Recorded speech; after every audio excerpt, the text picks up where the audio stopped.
Hello, everybody, and welcome to the second episode of the Philosophy of Voluntaryism podcast with me, Danilo, and Jim Limber Davis. Last time we spoke was the very first episode. Apologize, we didn't mention that.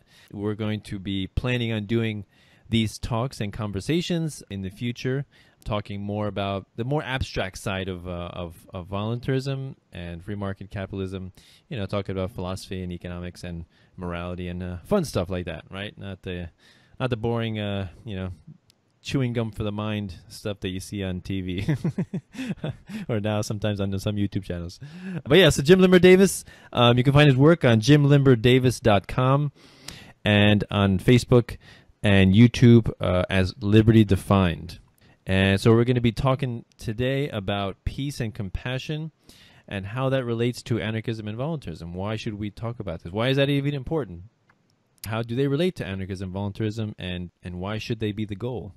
What's the purpose? So Jim, we're back. So maybe we'll start off with what is your, let's say, I guess we should start with basic definitions. I always like to go there. So how would you define these terms, peace and compassion? Well, I would just go to the dictionary and see what they have in there. But peace, just to get beyond what would be explained in the dictionary, peace is not just the goal of getting any of voluntarism. It's part of the goal. It's what you want to have to maintain the very basics that you need to maintain liberty and life. Now, the creation and the ability to enlighten oneself and to show compassion is what you would have that would be necessary in order to do more than just exist. That's what would fall under living your life. Having peace would be to maintain life, and then compassion would be to live life. And it's something that I don't think a lot of people can quite get. I'm still only understanding this myself in sentiment, not able to give you a logically thought out reason for this. And I think a lot of this stems from I'm still dealing with a lot of my own personal demons from when I was a kid. But basically, it's just if words can heal people and make people laugh, then that means that they can absolutely hurt people as well. And peace and compassion are something that people need to strive for, absolutely, and they can't do that unless they have a transparent path of thought progression for what they're actually trying to do. So they need to understand what their goal is to be, what they want, and then go from there. But yeah, I mean, why not just start in the dictionary and see what those words mean first and then just build from there? That's what I did with everything else I work with. Right. Yeah, we could do that. So the way I look at peace is, you know, I think about how every tyrant and ruler that sits on the throne of any nation, state, or government, their superficial goal is peace, right? Hitler's goal was peace, maybe after all the Jews were exterminated. His goal was peace after all the countries around him bowed down to his will. Then his goal was peace. You know, like bomb drones enough people in the Middle East. He's like, our goal is peace. So I think it's important to clarify that, like you said, peace. It's not an end justifies the means. Peace is the means, right? That's where we got to start first, right? So it starts with non-aggression and with respecting self-ownership and property rights. That's really, to me, what ensures peace, right? Some people say the only peace is on the other side of war, right? Which reminds me of George Carlin's quote, which is like, fighting for peace is like screwing for virginity. It's a strange concept, right? And then compassion. Compassion, to me, is, again, to me, it comes down to respect. You know, respecting other people and wanting them to have the same sort of freedom that you yourself that you want for yourself, right? So it'd be quite hypocritical for you to desire freedom and not for you to desire for your neighbor. And to me, that's one of the fundamental hypocrisies of statism, is that one person desires to use the state to fulfill his needs, wants, and desires at the expense of their neighbor, right? And so this cannot be compassion at all. Or the definition of compassion as it refers to the welfare state is, I'll rob you and give to him. I'll advocate this politician rob you and give to this person, and that's compassion. No, no, that's just theft, right? Compassion is done voluntarily, right? Big difference. Yeah, so compassion to me has a very vital element of having a voluntary interaction to me. Yeah. So I think that's interesting that you bring up the introduction of theft into people trying to create peace, and I think that comes down to a piece that I've been working on for a little while. About loyalty and unity, where a lot of people they want to create all these things, and they have these grandiose plans, but they don't realize that the means don't always justify the ends. They don't get that. And what I mean is that a lot of people will go in and they'll try to control every little aspect of that. And what's the quickest way to control, but in the moment, is always going to be the initiation of some sort of coercive measures, some sort of violence, the introduction of fear into interaction. But that fear has to be continuously implemented on a regular basis. Otherwise, that control starts to fade away. And you can't have this unity and this real peace until you have loyalty. And in order to get loyalty, you have to start with trust. You have to start with that compassion, and you have to explain that you're willing to make time to show the other individuals that, hey, look, I know you've placed value on your life. You've placed value on it. I see that. I just want you to know that I respect that, because I want to make the time to hear what you have to say. I want to make the time to help you. And by doing that, it builds the bonds of trust, and you build those connections with people, and then you get into loyalty, and then from loyalty, then you start getting into grounds where you have possible betrayal, and this is where people get into something that I think is really interesting. A lot of people, they don't realize that loyalty or that reputation isn't just something for video games, or it's not something for famous movie stars and celebrities and stuff like that. You have the connections you want to build with people. You have the trust building, and trust is the foundation of loyalty. And then it's all about reputation and the management of that. And something that I like to bring up is one of my favorite science fiction characters, the Doctor. I once said, after being betrayed by one of his companions, well, wouldn't you like to – why wouldn't I help you? You betrayed me. You betrayed my trust. You betrayed our friendship. You betrayed everything that I've ever stood for. You let me down. Why? Do you think I care so little for you that betraying me would make a difference? And that right there, that sentiment of making connections with people where betrayal is merely a pebble on the expressway that is loyalty is something that I believe so few people can even fathom. In fact, I think it's part of the problem of people not understanding that simplicity is the start of all great things, from the smallest unidentified subatomic building block of the universe to the very idea that survival is the goal of maintaining life in the first place, that survival of mankind from the hands of other men and women is the ultimate building block of morality. That's the beginning of where everything starts. I think that's where compassion comes into play, where we want to make those connections. We want to identify with other people. Say, hey, look, I see that value that you placed on yourself, and I notice it. So how can I help understand that more? And that's where I think it all starts with. And I'm not sure, I'm not convinced entirely that the overwhelming majority of people in many of these liberty movements really truly understand that. I wrote something, shared something the other day on my personal timeline, just as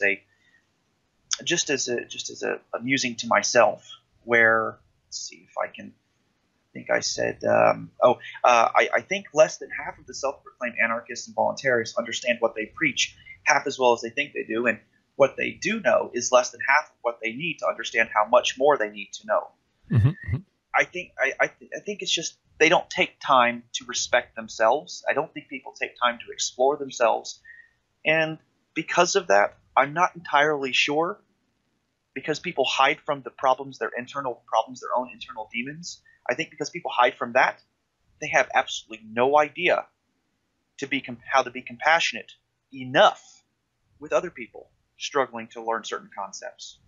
But yeah, so then it ends up being, let's invoke government, let's invoke all these nasty hostile things, let's just be mean to people, let's just take this shock value hostility and coerce somebody else to bow to us and make them listen to us. I mean, really all it is saying is that, I mean, when somebody's like, you need to shut up and listen to me, or else I'm going to do this, and they call somebody else mean names or derogatory names, basically what they're asking for is, oh, you've made fun of me. I think I should stop talking and give you what you want. Okay, I'm sorry that I shouldn't have done that. Why? People who are angry and hostile like that, they want to do that. And that is just as much of a problem in the liberty movements as it is with political parties which advocate government. So, no, it's just my thoughts on bringing up the people trying to invoke government as that facade for peace. Yeah. You made me think about how when many people discover these principles and these philosophies, and they learn about the state and the nature of laws and taxation and regulations, the initial reaction is anger and hostility, because you feel like, or a lot of people feel like, they have been deceived, and they don't like that feeling, to feel like, oh, I've been hoodwinked, I've been betrayed. And so I think the first reaction is anger.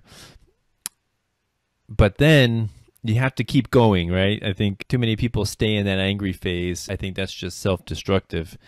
So and then later, what I have realized is that true freedom, true anarchism and voluntarism, it starts with the individual. It starts by demonstrating to other people that this philosophy makes me a better person, makes me a happier person, makes me thrive, and improves my relationships with people. Because that's what it comes down to, right? But to me, voluntarism just comes down to having relationships with people. Progression is very important and needs to happen. So once we get to that place of peace, you have made your peace with the state. The state is monopoly on violence, and all laws are just an opinion with a gun, and all taxation is theft, and all regulation just strangulates small businesses, and politicians are just power-hungry maniacs. Yeah, we know all that. Okay, good. Got it. Now, let's not wallow in that resentment and anger, because that's counterproductive. Let's actually improve the world around us, right? Please dispense with all of this name-calling and insults at politicians, because we all know that they're power-hungry maniacs, of course, but that doesn't help us, right? So let's move on. Let's start creating a better world. And so that's what I'm more keen on. That's what I focus on in my writing, and the way I speak to people, is that forget about the future and how we would feed the poor, and how would you take care of the elderly and the sick and all that, and underprivileged. Forget about that. Focus on right now. How do you improve the world right now? Just be a nice person. Be kind. and part of that, a big part of that, is stop advocating for the state. Stop supporting it with your participation. Stop paying taxes. And that's a big part of being a better person. So, yeah. You got to be what you want to see in the world. Right. And I'm not entirely sure that a lot of people want to do that. I don't know. I'm not saying that they don't want to do that. I'm not just saying they don't want to do that necessarily, because they're not understanding just yet that that's what's required to affect a positive change in the world. It's that idea of we need to leave a better world for our children. Well, why not leave better children for the world also? You have to do one and the same. And and I think I mentioned this to start with, a lot of people don't understand what they're after. So you want to make connections with people, and you want to make it so that people can understand what they're after. What's the common denominator of every invocation of government? The common denominator is always going to be, well, security. It's some kind of security, but from what? And that's what we need to find out. That's what we need to make the connections with. At least that's the success that I've had with people. And people will argue and they'll bicker with me about it and tell me, oh, well, that's just too simple. But it starts somewhere. Why do we invoke government? And it's because we want peace and security. It's the same thing with the anarchists, the peaceful anarchists, even the violent anarchists, even the voluntarists. It's the same with the Democrats and Republicans and liberals and conservatives and all of them. It's the same with Islam. It's the same with Judaism and Christianity and Buddhism. They all want peace and security. The trappings here, what people get lost in, are all the little details piled on top of it. So if you would dig down deep into the Quran and the Bible and the Constitution of the United States and the Magna Carta and all of these documents, all the people want is peace and security. That's what they're after. But who it applies to is the worry. So for Islam, it seems to apply just looking outside and looking in. It just seems like it applies. It's a very male-dominated culture where the men have the power, not unlike Christianity of old.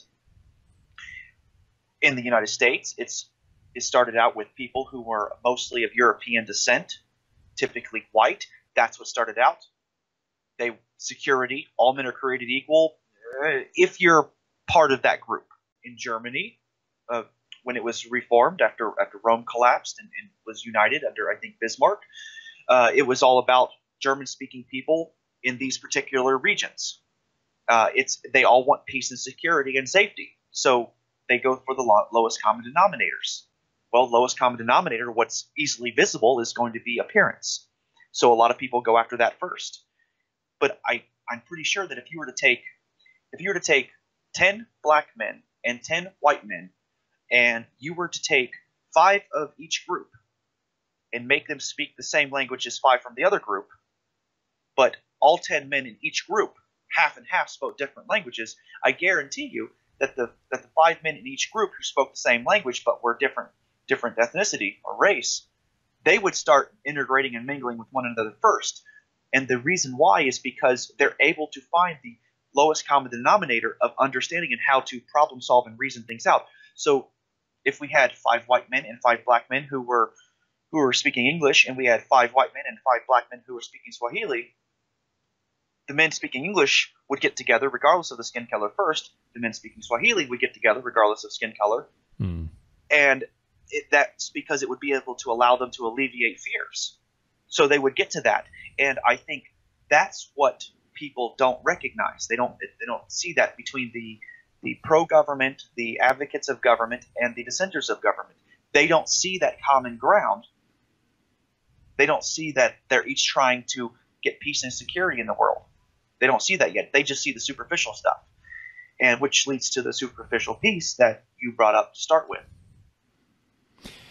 Yeah, this actually, what you just said reminds me of the meme. I think you made it, where you see like a dragon and a guy with a sword or an axe jumping at him, and it says, "I prefer a dangerous freedom over a peaceful slavery."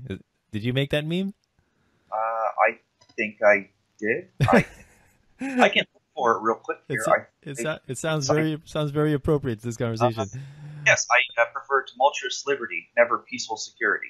Right. Excellent. Yeah. So that idea of why does government exist in the first place, on the on the superficial aspect, it's to provide security or peace and security, right? People believe that they need this kind of all-powerful state enforcing these laws, and that will bring them peace, when in fact what often happens is that it often brings about the greatest amount of atrocities and evil that the world has ever seen. So basically the people, because of their desire, their genuine, sincere, heartfelt desire to achieve peace and cooperation and collaboration produce the exact opposite when they advocate for the state to be that guardian, right? So their desire for peace has been hijacked and subverted and manipulated into something pretty vile and atrocious. Yeah, so when people ask, if without the government, people are going to be evil, we're going to be assaulting and murdering and raping each other and stealing from each other. No, actually I think most people want peace. Most people, to me, that's the reason the state was created in the first place, is because people were afraid of other people and they just wanted to live in peace. But right, I think that is absolutely the deal, and a lot of people, they want this, but they take too much. They live too much in the present at the expense of the future. They don't take the time to follow through their actions and how this might affect them later on. So they have all this peace and security now, but no future in which to spend it. It without being completely and totally locked down and afraid of losing it. So they go through, they want peace, they want security, and before they know it, guess what? They have no retirement in which to spend it in, because now they can't do anything because it's overly regulated. And granted, it takes more than just a generation to get that way, but that's what's happening now in the United States, where there was all this wonderful freedom. And then Lincoln came along and created a horrible war that was unnecessary, which I will have no problem, if people want to argue the lesser of two evils, I have no problem going toe-to-toe with anybody about why living in the Confederate States would have been much nicer than living in the Union States, just because of the amount of freedom that was allowed there versus the other. So then once that war was over, once martial law was or once the military districts were removed from the South, then peace started thriving and people could do whatever they wanted. But then 1913, and then World War I and II, and then the Great Depression, and all these people, they lost all this freedom. It was just gone, overly regulated, and so they had no future to spend it in. They don't understand that you have to find other solutions, and don't just, this works for now, but at what expense?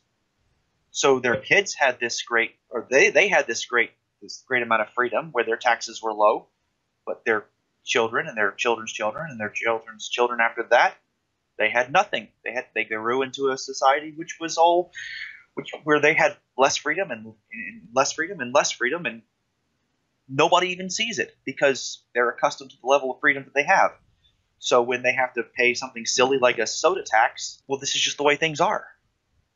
And then fighting that soda tax becomes you just don't want to help the fat kids. That's not okay. People don't think about it like that. So they want now, in the absolute present, but at the expense of all that potential for the future.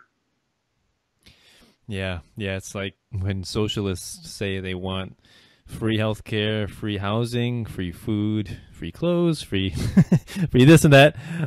I saw one guy made a comment on Facebook, and he said the only types of organisms that get those things are either slaves, prisoners, animals, or children, for the most part, which is interesting, right?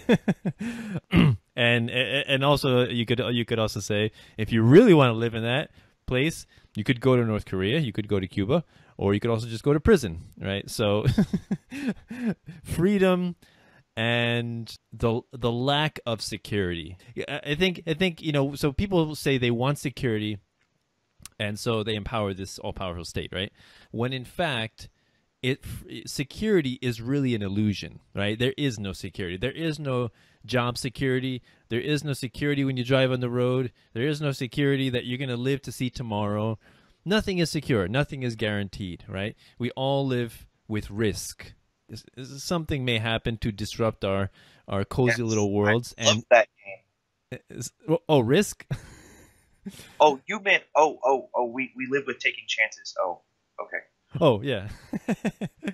yeah. So people, I think a lot of people are uncomfortable with this idea of uncertainty of tomorrow, right? That something may happen to disturb this pretty little world, when in fact something could always happen to disturb your world, and there is never. Security is an illusion. Certainty is an illusion, right?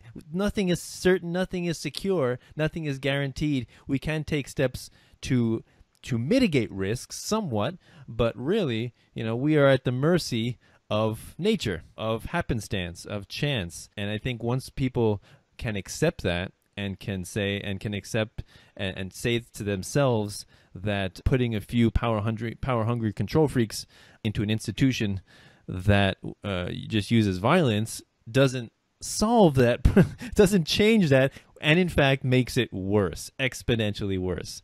So I think that's an important point. Yeah, that's interesting. I think security really is an illusion, and I'm kind of glad you brought that up, because I was talking about this with somebody else a couple of weeks ago who I work with, and we were talking about security being near impossible to achieve, and it is an illusion. Think about it like this. It's like, well, what is walking? Walking isn't controlled, really. Walking is basically falling forward and catching yourself every time on your foot.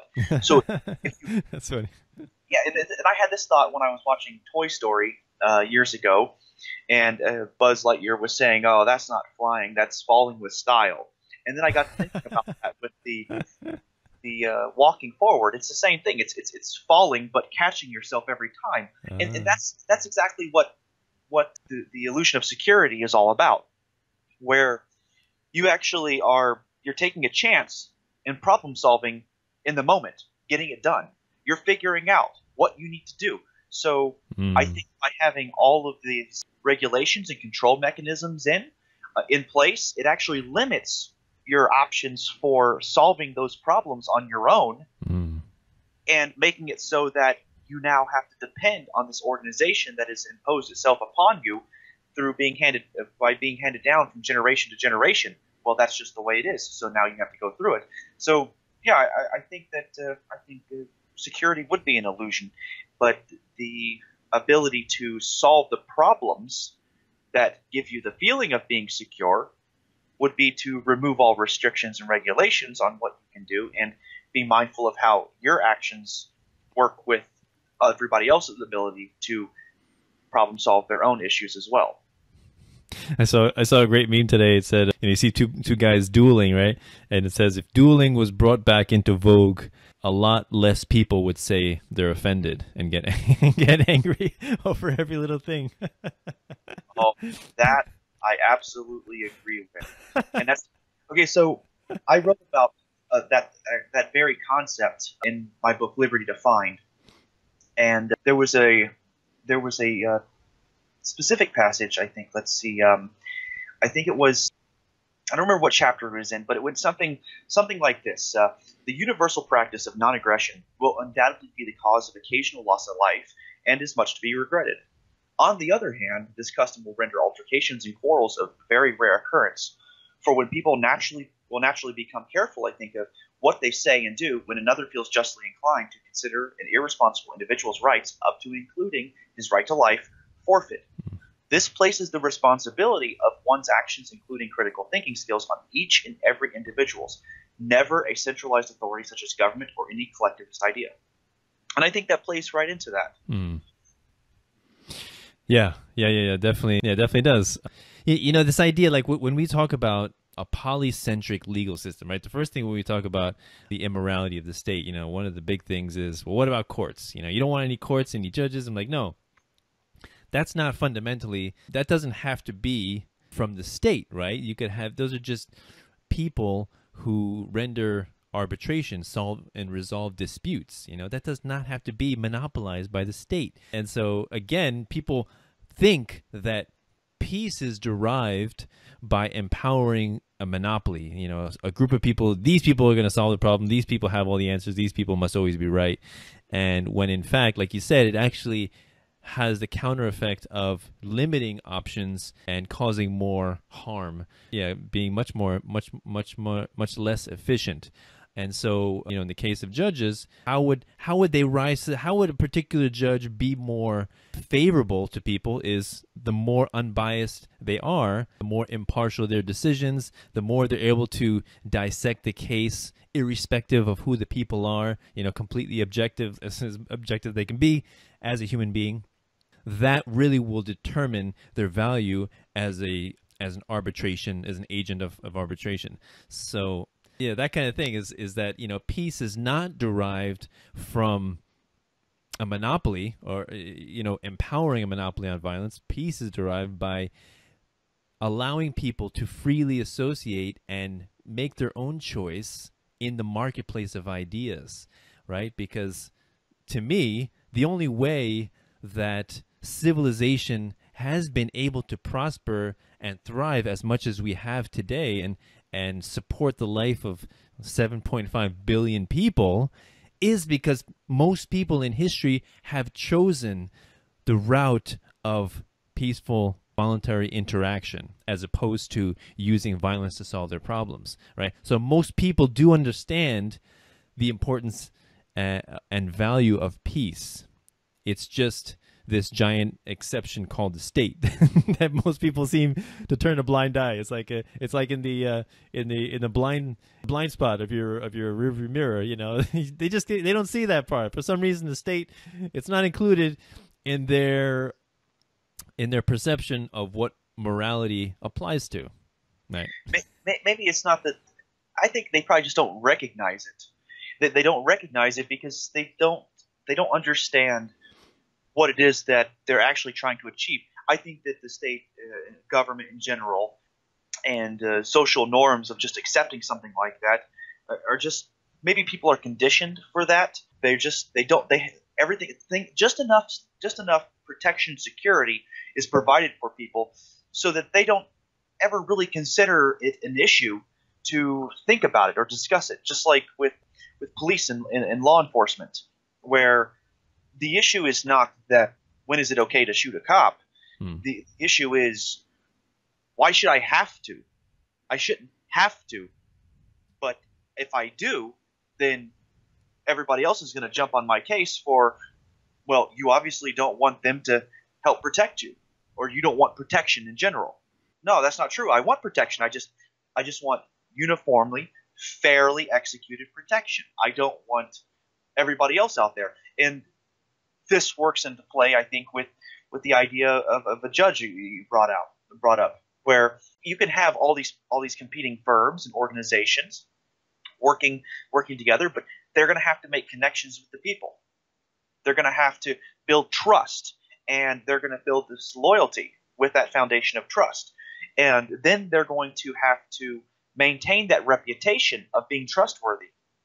And it's, again, all going to be about the management of that.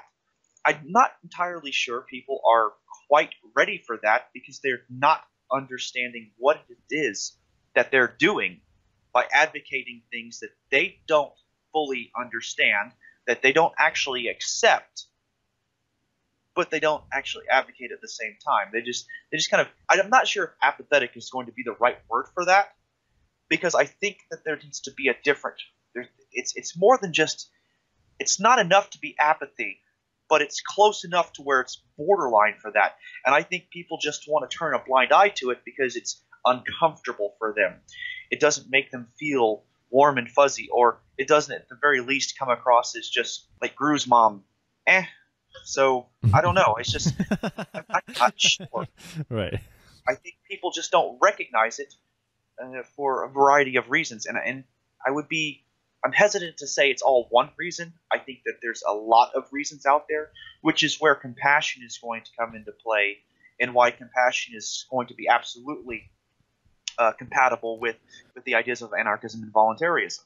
They're going to have to people are going to have to say, hey, look, I know this is what you want, because if you didn't want this, you wouldn't be supporting this or being at least apathetic to it, despite the fact that it's got some negative consequences. Meaning that we're talking to people who support the idea of a state, the idea of government, where, well, taxation is a necessary evil. No, it's not necessary. It's just forced on you, and this is what you want. But what if we had a better way? And then they get into all these semantics and bickering of, well, that'll never work because this and this and this and that and the other. And so people can't get past that just yet because they're not understanding what it is that they're actually wanting. They just maybe take the services of government for granted. And it's kind of just one of those, let's not look at the bad stuff. Let's just look at the good stuff. Maybe that's what they're doing. Maybe they don't even know to look for the bad stuff. And I think this is going to be entirely about them not understanding what it is that they're actually seeking. They have no transparent path of thought progression because they have no idea what they're looking for just yet. They're just accepting it as it is. And I think the most compassionate thing anybody who's advocating peaceful anarchism or voluntarism can do is to make time to talk to these people and ask them what exactly it is that they want by advocating government or a state. So I don't know. That's going to be a lot of investment of your time, your intellect, and your labor to acquire that. And I'm not entirely sure people are ready for that kind of commitment yet, because they're not putting their own oxygen masks on before they can help anybody else. If you don't put your own oxygen mask on in a spiraling out of control aircraft, there's no way that you're guaranteed to be able to help put somebody else's on. And because of that, I don't think that they're ready to do that yet. Not mainstream with the liberty movements, at least anyway. Especially not the libertarian part just yet. Yeah, that's a really good analogy. Definitely, understanding these concepts full well is completely vital before you can convey them to others. Try to talk to people as often as possible about these topics, and I'm able to do it in a non-threatening way. I'm not slandering them, attacking them, calling them stupid or sheeple or, this is the truth, nothing like that. Just, I just ask questions and to see where they are, gauge where they are. And I always make it about morality. And also I always try to find common ground. Like you said, everybody strives for peace. That's our common ground is peace, right? So if we can establish a commonality between us and the other person, then we've already said and communicated that you're not my enemy. We both want the same thing, right? So how is it that we have such radically different ways of getting there? And how can we solve this dilemma that I'm saying that your way is violent and you're saying, no, it's not, it's peaceful. So it can't be both, right? It has to be one. So we have to figure out, let's go back to the beginning, establish basic definitions and principles. We have to figure this out. So that's why I focus on morality, and I focus on the individual. And I establish their moral code. What do you want? Do you find it acceptable to use violence to solve your problems? No. Okay. What if if you hire someone to solve your problem, to use violence to solve your problem? No. What if you vote for a politician? No. Okay. That's one. And then, would you advocate robbing someone to get your currency? They say no. What if you have a group of you, 50 of you, and you all vote on it and you agree that would that make it right? Sure, you can do it, but would it make it right and just?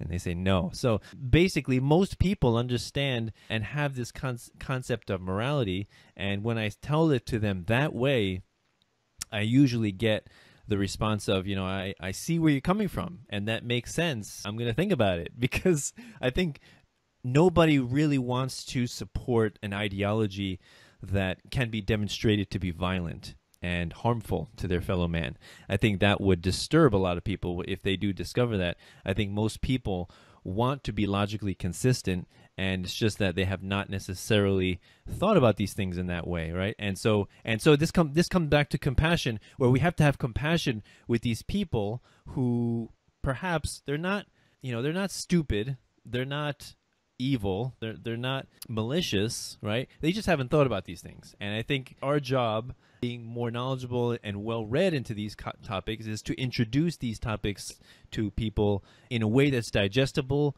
that's very easy to assimilate, that's non-threatening. And so that's really what I do. I tell people that I talk about morality, and I talk about economics, and I talk about philosophy, and establish basic morality. So that's my focus. And so the compassion, it starts with the person who you're talking to. You know, rather than focusing on what are your differences, we should focus on what we have in common, because that is far greater of a percentage. Yeah, no, I agree. I'm just not entirely convinced that most people have made time to understand what their moral code is.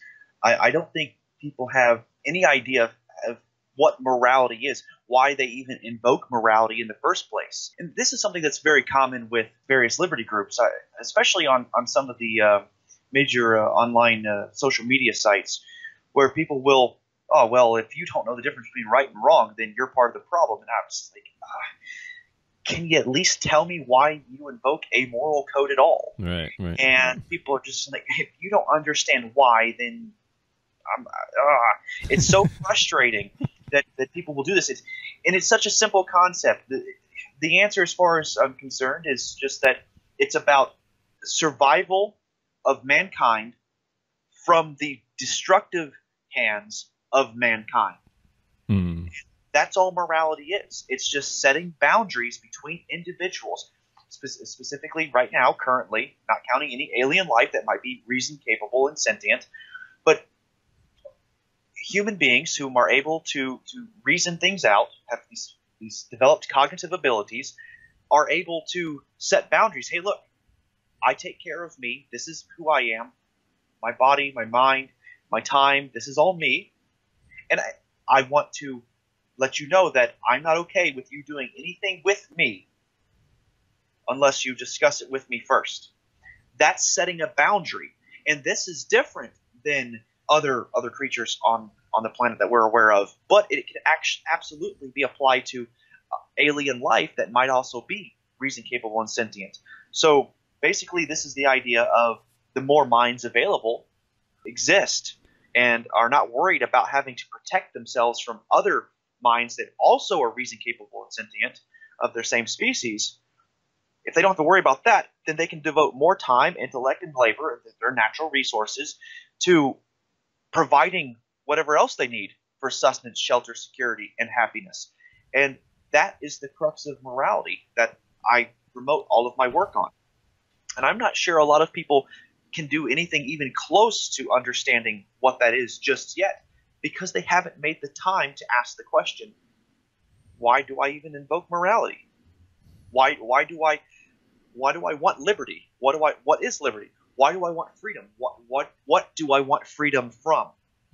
And people aren't asking these questions. They're just like, no, I'm not free. Like, okay, free from what? What do you want freedom from? And I just don't. Most people don't answer. At least I don't think most people do. I think most people just go along. That's just the way it is. Especially political party advocates and participants. Again, including libertarian party advocates. I don't think they answer these questions enough, or even ask these questions enough. So start with that first, I think. Yeah, and then that's I think that's our task as liberty advocates, is to present these concepts in a very amenable way and demonstrate how they make our lives better. And yeah, exactly. What do you want freedom for? Yeah, what do you want freedom from? And why do you want freedom? What's the purpose? I think a good question to ask people is, if they really think that people without laws would become murdering maniacs, the first question I would ask somebody is, forget about everyone else. You can't control everyone else. I can't control everyone else.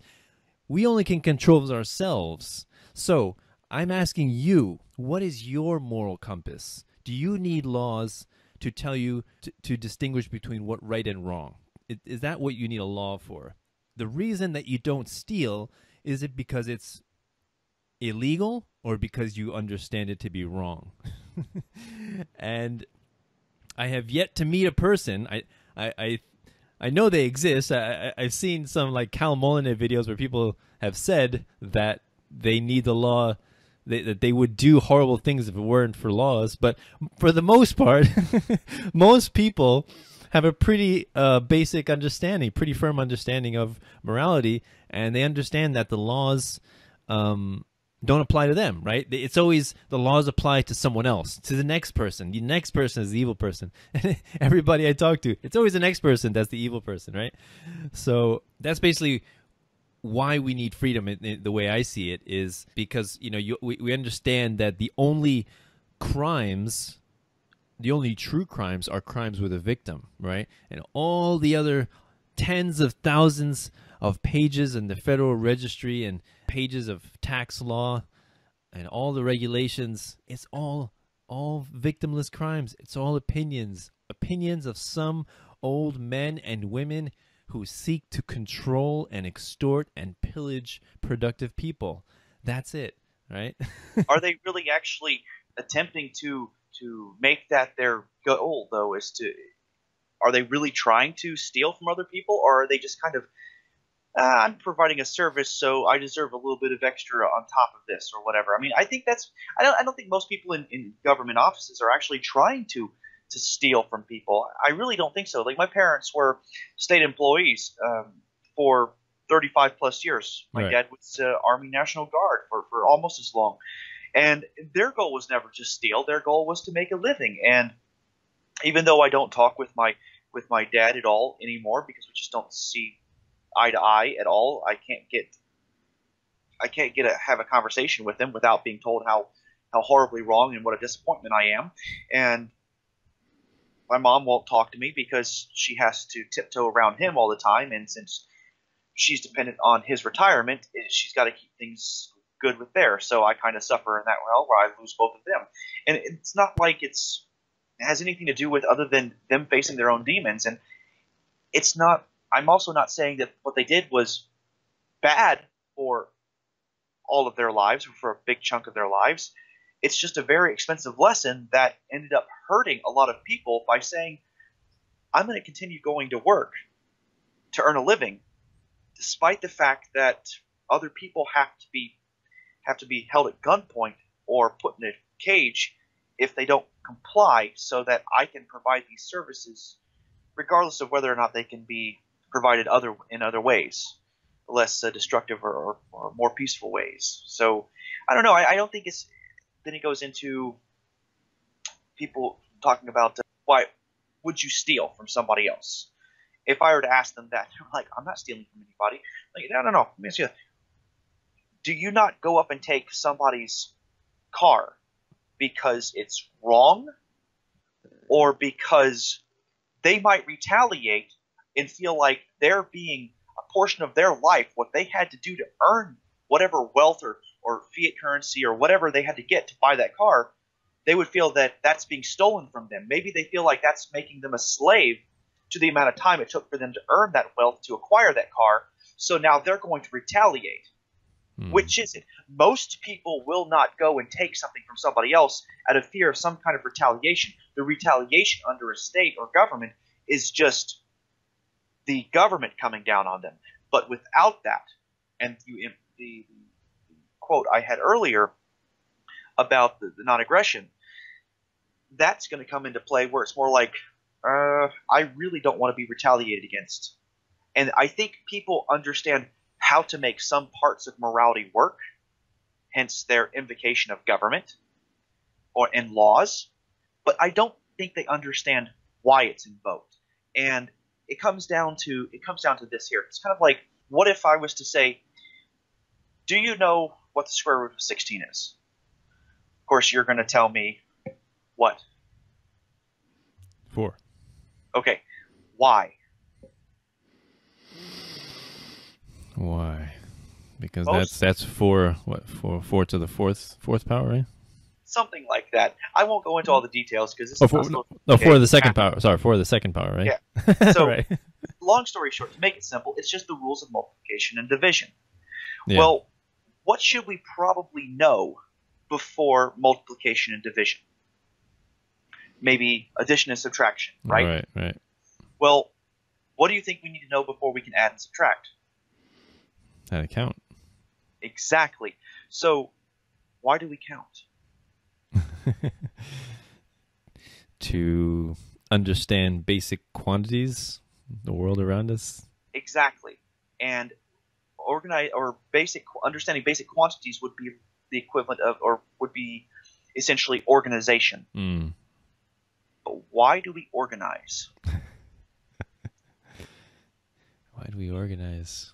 Because we want. I think we want to be productive. We want to be efficient. That's the way things get done. You know, if you want. So yeah, go ahead. If I were to say, would it be fair to say to control and manipulate our surroundings in order to maintain and improve the quality of our lives? Right. That's why. Now, if I tell you, so when we understand that and we understand why we're labeling things as different quantities and adding things up, when we invoke the ideas of multiplication and division, all we're doing is, for multiplication, is just we're making it so that we can add larger groups of numbers together faster instead of having to go 1 plus 1 plus 1 plus 1 or 4 plus 4 plus 4 plus 4. People don't even understand why, in terms of morality and liberty and freedom, I'm not sure it's commonly understood enough as the equivalent would be, what is that first 4 plus the second 4? What do each of those numbers represent? Well, the first 4 would be 4 singles. The second 4 would be 4 more singles. So if you were to take those, draw 4 little lines there, you can add them up. 1, 2, 3, 4, 5, 6, 7, 8. Now, 4 times 4. That's 4 groups of 4. So if you break those all apart, you add them up, you get 16. Now, people understand that concept of mathematics far more, it seems, than they do why we invoke morality, what the point is of it. And I think that right there is going to be the fundamental issue there. So the compassionate part for voluntarism and peaceful anarchism, going all the way back to almost an hour ago, I think now, it's all about understanding what are the common grounds, what are the most common, the lowest common denominators that we can find with other people. And the first one that I think we covered was that we want peace. Now the second one is going to be why we want peace and how we're going to achieve it. So the why and the how is going to fall under the invocation of the idea of morality. Understanding that second part there, peace is what we want, and then compassion. Compassion is going to be the means to it. And I think you gave me some other questions. I think the third question you sent me before we started this whole thing was, why should they be the goal? Right.